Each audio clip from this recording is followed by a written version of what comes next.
Americanism, not globalism, will be our credo. Then we can be assured that other nations will not treat America with respect, the respect that we deserve. What is up, people of the internet? It is me, Real American Politics, back in with a new video, and today we're going to be doing the post-mortem video on the Ohio/Indiana primaries. A lot of big things happened last night. A lot of memes were had. Very entertaining stream. But today we'll be discussing what really happened, who won this, and yeah. So first, before I forget, I hope you enjoy these type of videos. If you do, smash like down below, subscribe, share with your friends, hit the little bell, and yes, of course, go follow that mysterious Twitter account in the description down below. And yeah. And of course, before I forget, I want to give a big thank you to everybody that tuned into the stream last night. A lot of people. We had hundreds upon hundreds of people watching for, not, a general election. That was pretty big of a stream. I did promote it a lot, but still, that's going to be, I guess you could say, the final live stream for a little bit. I mean, until there's a major primary election, like, in 2 weeks or so, I'm not going to do any more live streams. Again, I'm not going to do every single live stream. There's some races that are just playing out, nothing interesting's happening.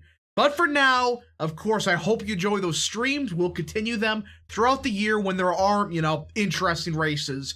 And of course, last night, it was a very interesting night. Now, before we get into what happened in Ohio, which did surprise me a bit, let's go down to what happened in Indiana first. Funny. So, obviously, Indiana had really only 2 elections that people really gave a crap about. Of course, I'm talking about District 1 and District 9. And in District 1, the MAGA conservative did win. Jennifer Ruth Green. She's good on the issues, and she won by quite a bit, considering this was I guess you could say, a seriously competitive race. I mean, there weren't really any major endorsements for Green. I don't think Trump endorsed her. But even so, Green won by 25 points, and she will be facing Frank Mervyn for the general election. Now, again, this is going to be a very close race for the general, but we did get a MAGA conservative who can appeal to those type of voters in Indiana as a first. Again, Indiana's first, a very unique district as Gary, Indiana. I think that's all you need to know. It has Gary, Indiana. But either way, we have a MAGA conservative. This is a big win. And yeah, she won by 25 points. Big W. She's great on the issues. And I hope she does win this fall. Now, the other one was District 9. This one we had a lot of memes about because look who took third. Stu Barnes Israel. Very interesting name. But of course, the best candidate in this race did win. Erin Huchin. Now, she has, a very solid record on social issues. Just some economic issues. We really don't know enough about her. But even so, she was one of the most conservative people in the Indiana Senate. And she is another one of those MAGA conservatives. Great on social issues. We just got to see what happens on economics. But either way, she is a significant upgrade over Hollingsworth. I mean, Hollingsworth stunk. So yeah, this is a safe Republican seat. We have another MAGA conservative that got elected into the United States House. A big W. The Rhino Coalition continues to shrink by the day. And speaking of, House races, we also have in Ohio. Now, for the Democrats, really, there's only one race that actually mattered. District 11. Can we just say F's in the chat? Or I guess you could say S, the spit on Nina Turner's career. She's done. This was her last chance. And she got crushed. She lost by 33 points. When, quite frankly, she came close to winning only a couple years ago. She got embarrassed. So yeah, Chantel Brown won this race solidly. Nina Turner's career is dead. And this was one of the only intriguing races of the night. And I'm hearing that Nina Turner is seriously considering a run for president. These people are nuts. It's kind of, funny. But it's, pathetic at the same time that, Chantel Brown beat Turner by 33 points. Just how is that possible?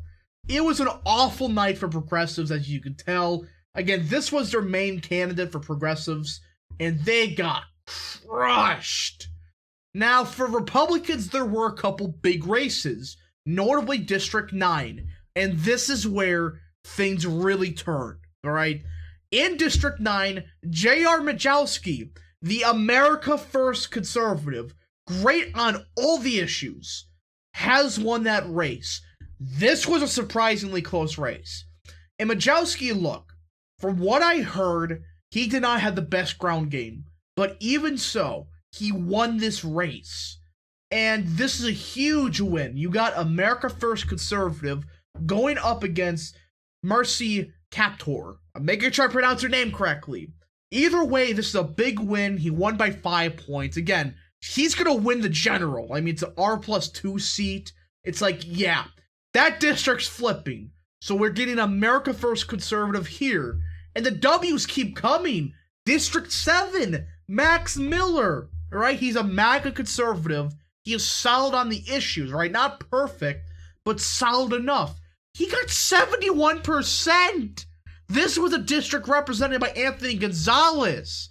So yeah, as you could tell, the MAGA conservative / the America First conservative movement is growing. The fact that Miller got 71%, basically because of Trump's endorsement, in my opinion, shows that, hey, MAGA / America First conservatives are here to stay. Now, I know we had a race in District 13, but I don't give a crap. It's just, why? None of the candidates were special, we're skipping that one. But yeah, that's the House races. As you could tell, Republicans made significant upgrades. We got rid of like 3 or 4 rhinos. It was a good night for that front. Now, for the statewide races, we really only had, 2 that really matter. I mean, yeah, you had the Secretary of State Republican primary. Nobody gives a crap about this. Everybody knows, yeah, LaRose was going to win. But the Democrats had 2 primaries. The governor primary and the Senate primary. And as you could tell, it was quite obvious. Nan Whaley, that's how you say the guy, his name? I don't freaking know. Either way, won by around 31 points, alright? It was a landslide, it wasn't even close, but still, it's like, okay, you won by 31 points. You're still gonna crush the general election. I mean, they only had 500,000 people vote in this primary. Yeah, not very good turnout for Democrats yesterday. But the biggest race for the Democrats was, of course, the Senate primary. And this is a thing that Ryan may be in trouble. Look, Ryan is not going to win this race. And I know that there were, 2 candidates in this race. But he didn't even crack 70%. I mean, come on. If you're not cracking 70% in essentially, a non-competitive primary, that's not a good sign. Especially in Ohio. And you look at some of these counties, the only reason he really cracked 70% was he had ridiculous numbers in the northeastern part of the state. If it wasn't for places like Mahoning County, Trumbull, Portage, Stark, etc., he probably went to crack, 65%. It was not a good night when you look at the numbers for Tim Ryan. Of course, yeah, some of the vote did get inflated, for Morgan Harper in Franklin. I mean, Morgan Harper's from Franklin, it's like, whatever. But even so, the fact you couldn't even crack 70% in an uncompetitive primary, that's bad. That is real bad. As once again, very bad turnout. You notice a trend here. Democrats did not have good turnout whatsoever last night. Now, for the Ohio Secretary of State race, I don't care about. It's LaRose won. Now we're getting to the juicy parts of this video. The Ohio governor primary. This was a shocker to me. DeWine did not crack 50%. That's not the shocker. The shocker is how good Blystone actually did. He almost cracked 22%. And look where his support was. You're going to notice a similar trend. His support came from the working class parts of the state. These are counties in Appalachia, very working class, very blue collar, and they're very Trumpian. Look, just like the Senate race, the pollsters missed this part of the state. I did too. I did not realize Blystone was to do that good in the working class part of the state. Now, here's the thing though. If, Renee C, did not run or Blystone didn't run, DeWine would have lost this race. Straight up. But even so, DeWine did win this race. It sucks, but it's whatever. He did get 514,000 votes, and he did get 48% of the vote. It just sucks that we're going to have to deal with DeWine for 4 more years. But even so, as you could tell, DeWine did not do good at all in the more working class parts of state. What really bailed him out was pretty good margins in Franklin, Delaware, Cuyahoga, Hamilton. I mean, some of these margins he got in some of these counties, yeah, that's why he won this race. He had ridiculous support in some of the bigger counties, and Trump didn't endorse anybody, so I do think that hurt a little bit. But if Trump did endorse Blystone in this race, I can't believe I'm saying that name, Blystone could have had a chance. Now, again, the other person should have dropped out, and I think that's what happened, Trump trying to endorse somebody, the other candidate refused to drop out. That's probably what happened, but even so, DeWine is a Republican nominee. Not a surprise, just very bummed out. And still, kind of a surprise how good Blystone actually did. Which does show you, hey, the, MAGA/America First part of the movement is growing, especially, in Ohio. I mean, the Ohio Republican primary, very establishment, but they're becoming more Trumpian, right? A lot of Trumpian voters that never voted Republican primaries, this was their first time. And you can see where they're voting. It's where Blystone did best in. Now it's the race everybody's talking about, Ohio Senate race. Now the color scheme is awful. Decision desk, fix your crap. But even so, this was a huge, huge breakthrough in the Senate for the America First movement. J.D. Vance has won. He won by around 8 points. Yeah, this wasn't close. And look at where he won. He won Delaware County. This was a county that's one of the most establishment parts of the state. You go up to the Cleveland area. He won Lake. He won Lorain. He won Medina. He won Summit, Portage, etc. The color counties were supposed to go to Mandel or Dolan. But as you could tell, Vance did very good in the suburbs, considering that he's a America First type. And by the way, where are the people that's saying J.D. Vance will not do good in Ohio? He did great, considering, 4 candidates in this race got at least 10%. I mean, when was the last time you heard a Senate race have 4 candidates with at least 10% of the vote? It doesn't happen. And even so, Vance won by 8 points. Huge win. And of course, his strength definitely came from Appalachia. And this is the biggest thing about this entire race. Look at some of these numbers that Vance got. Belmont, 39%. Guernsey, 32%, 33%, 31%. Not so strong in some of those counties, but Athens, 36%, 32%. Jefferson, Harrison. Look at these margins.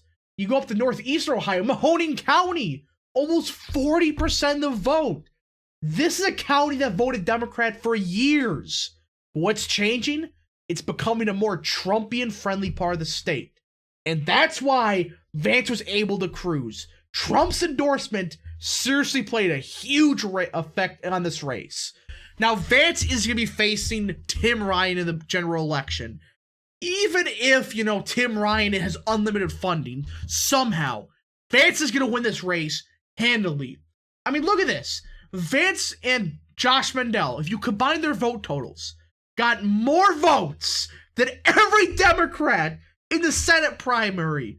This was horrible turnout for the Democrats. And remember, Roe versus Wade, essentially dead. And Democrats did not turn out at all. They didn't even turn out for Matt Dolan.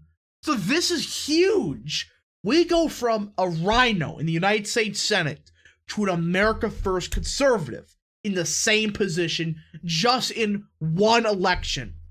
That is huge. Anyways, I hope you enjoyed this post-mortem video of the Ohio primaries. If you did, smash the like button down below, subscribe, share with your friends, hit the little bell, and yes, of course, go follow that mysterious Twitter account in the description down below. And yeah, thank you guys so much for watching. We'll see you guys in the next video. Godspeed to all of you.